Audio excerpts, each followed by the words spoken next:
শুভ সকাল বন্ধুরা। আজ 4ই আগস্ট মঙ্গলবার। আবারও একটি গুরুত্বপূর্ণ আপডেট নিয়ে চলে এলাম।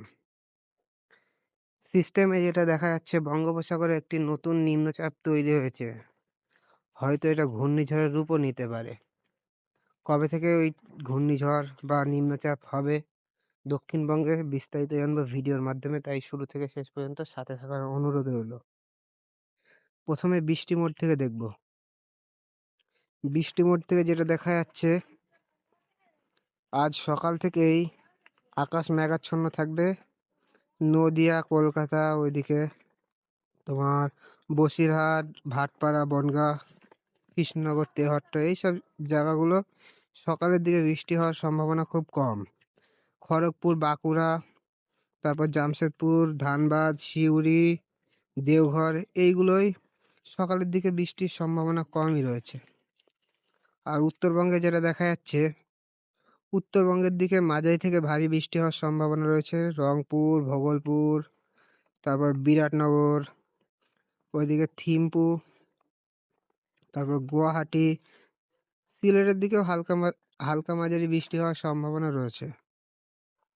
বেলা গড়ানোর সাথে সাথে কোন দিকে কেমন বৃষ্টি হবে দেখে নিই। বেলা গড়ানোর সাথে সাথে দক্ষিণবঙ্গের দিকে দেখা যাচ্ছে আকাশ পরিষ্কার একটু থাকতে পারে, কিন্তু দুপুরের পর থেকে দক্ষিণবঙ্গে মাঝারি থেকে ভারী বৃষ্টি হওয়ার সম্ভাবনা দেখাচ্ছে।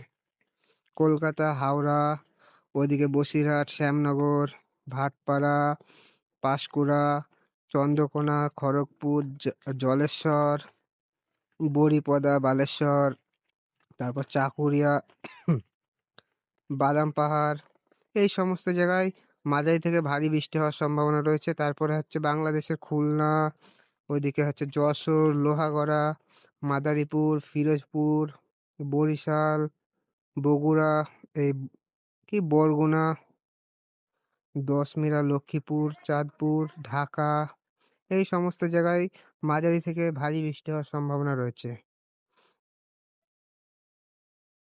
দেখতে পাচ্ছ বেলা গড়ানোর সাথে সাথে এটা উত্তরবঙ্গের দিকে সরতে থাকবে। একটু নিম্নচাপের দিকটা দেখে নেব। যেমনটা দেখা যাচ্ছে 5 তারিখ থেকে দক্ষিণবঙ্গে বলে তো বঙ্গোপসাগরে নিম্নচাপটা তৈরি হবে। 6 তারিখের দিকে নিম্নচাপটা আস্তে আস্তে গভীর হবে। 7 তারিখ শুক্রবার নিম্নচাপটা ধীরে ধীরে ঘূর্ণিঝড়ে রূপান্তরিত হতে পারে। 9 তারিখের দিকে ঘূর্ণিঝড়ের সম্ভাবনা আছে। 10 তারিখের দিকে ওটা ঘূর্ণিঝড়ের রূপ নেওয়ার সম্ভাবনা বেশি। 11 তারিখ থেকে